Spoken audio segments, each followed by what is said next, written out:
Hi everybody, this is the first short video on how to make a quilt label. As you can see in the picture, the top row has not come out well at all, and the problem there was that I needed to rethread my machine. One of the things I found is you do have to play with this until you get it to do it to your satisfaction.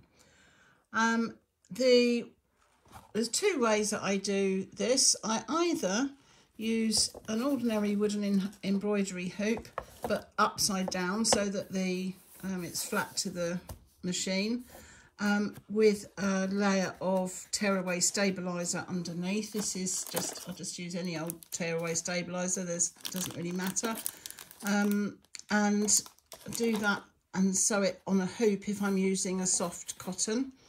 Or the other thing, which actually I prefer to use, is this fairly stiff fabric, which is actually a linen canvas interfacing, non-fusible. It's sometimes called mellow collar canvas, and I can use that in my machine without any kind of interfacing or stabilizer or hoop, so it's much quicker and easier. I use Gutermann Silky Thread, which is a viscose thread, weight 40, and I use a blue tip needle, which is what Janome recommends for any kind of embroidery or monogramming, and the F foot ordinary stitch plate. So I start off by working out what it was I want to say and just doing it on my word processor computer, because I like to try and centre the lines rather than have them all right justified. It's actually easier to do it right justified because you just then start each line one underneath another. But I prefer this look, but that's personal preference. So I get some idea of what I want it to look like and be centred. And then I use the programming on my machine to key in the letters that I want. Now, there's from page 91 to I think it's about page 96 in the manual. It explains how to use the monogramming function, and page 93 is how to save a series of letters. So I have already saved Made by Grandma. I've already done that. And if I want to know how big that's going to come out, if I press that AF button there, it's telling me that that's going to be around 3.6 inches. Now, it does say that you can tell it precisely what happens because it does change according to the fabric you've used and the tension. You can alter your tension and mess about, but I don't. I just leave it all on automatic and let it do its own thing. And I find that works perfectly well for me. But as you can see here, I've just roughly done what the machine has told me for each line of my wording, how long the machine thinks it's going to be roughly, just so I get an idea for centering. I just tend to eyeball it. I don't worry too much about it being perfect. Finished is better than perfect. Okay, so the first thing I do with this linen canvas interfacing is I draw a straight line parallel to the top of my label. I happen to use a Frixion pen, which I can iron out afterwards. Some people don't like them. You can use whatever method you like to draw a line, as long as you can get it to disappear after you've finished.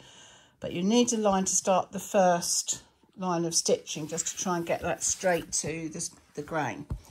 So I have my line drawn, I have my machine set up for the wording I want, and what I then do is I line up this line that I've drawn to this edge of the presser foot. So I don't know whether you can see from that angle if I move that slightly. So I hope you can see that I'm lining up the edge of my presser foot to the blue line that I've drawn. And I give myself plenty of wiggle room. I always cut my cloth a lot bigger than I actually think the label's going to be. Another reason for doing it out on my word processor first. I find, oh, by the way, I find Lucinda handwriting size 22 is about the size that it's going to be on here. So I do a needle up, needle down, so I can bring my bobbin thread up. And once I've done that, oops, then I am going to, sorry, this is a bit fiddly. Oops. Get that to go into there. There we go. Okay. Then I put the needle back down again. And I always, before I start sewing, give my top thread a little tug, because that way I don't have nesting underneath. Now, when this starts moving, you will see, hopefully, that the machine is making it go forwards and backwards. It can be quite jerky. And the instinct is to sort of hang on to it and try and stop it jerking around. But actually, that will cause the lettering to distort if you stop the machine doing what it wants to do and going backwards and forwards. So you have to keep your fingers very light on the cloth. And all you're trying to do is make sure that that outside or inside, depending which way you're looking at it, side of the presser foot stays true to that blue line. That's the most important thing, that you're trying to keep it so it stays in a nice straight line parallel to the edge. Like I say, your hands should be nice and light on that. Don't try and stop the machine going forwards and backwards and doing its own thing. And off I go. And I use a medium speed.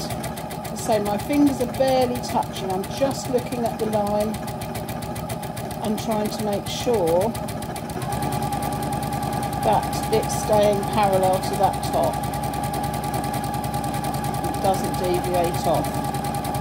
You can see the machine pulls along itself, and it pulls along quite jerky, which is a bit off-putting at first, so you just have to let it go forwards and backwards, do its own thing, keep it parallel to that line.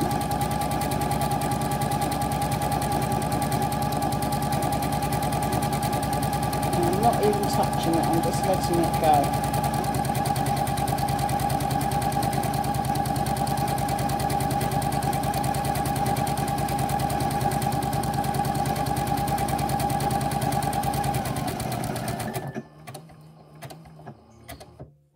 Okay, hopefully that has done a really nice made by Grandma. And then I snip off these. Now it has done, the machine will have done a stay stitch at the beginning and end. You can see the little overlocking stitch that's been done, so you can just cut that straight off. And I also cut the stitches in between, cut this long stitch in between the words. And again, the machine does a stay stitch when you do a space in the programming, so you don't have to worry about fastening these off. You can just cut them off and do the same on the back, because otherwise with this fabric the joining stitches will actually show through. So I'm just snipping off those little joining stitches, and there we go. Okay, and there you've got the made by Grandma. So for my next line, I'm going to go back into my machine, and I have programmed another line. Oops, Lizzie. So I go to open and down to here, and I did made by Grandma with love in every stitch. There it is, it's come up on my screen. And this time what I do, I don't need to redraw the line, because what I'm going to do this time is I'm going to keep my presser foot to the line of the stitching above. So my presser foot is going to be placed, now I want to come over this way a bit, because the with love in every stitch starts, I need to start it further over to centre it. But this edge of my presser foot should be using the bottom of this font here to stay straight. So I'll put that down there, and then I'm going to do a needle up, needle down in order to get my bobbin thread up. Same thing. It's just, this is just to stop it all nesting underneath, so that you don't get conglomeration of threads. And so daisy, okay. And again, needle down and then give that top thread a good tug so there's no spare thread underneath to nest. And then off I go, as I say, making all I'm doing, I'm allowing the machine to jerk backwards and forwards. All I need to worry about is making sure I keep that presser foot in line with the line of writing above.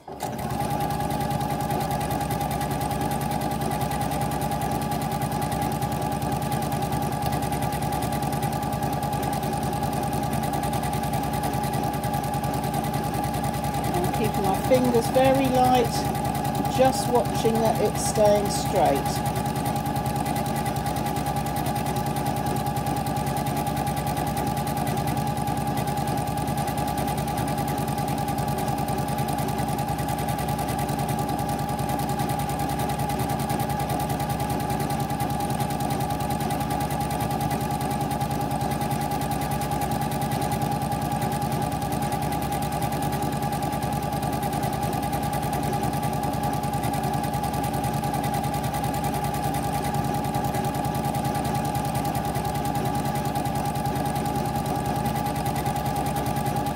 And this fabric, this linen interfacing is actually really lovely for doing quilt labels on the back of wall hangings and things like that, because it doesn't matter, it's slightly stiff. And even on ordinary quilts, it does actually soften after washing. But if you're worried about having something really soft, then obviously use the method that I showed you earlier with the cotton and the stabilizer. Okay, so now I've got the next row, and because I used the presser foot to keep to there, it should be more or less parallel. And again, I can cut these stitches. Now you need a really sharp pair of scissors to get in. Let me just put it over here so you can actually see what I'm doing. So you need a really sharp pair of scissors to get in there and cut these little joining threads and do all that. But that basically is how I do it. When I get to the end, and I've done everything I want to do, here's one I prepared earlier.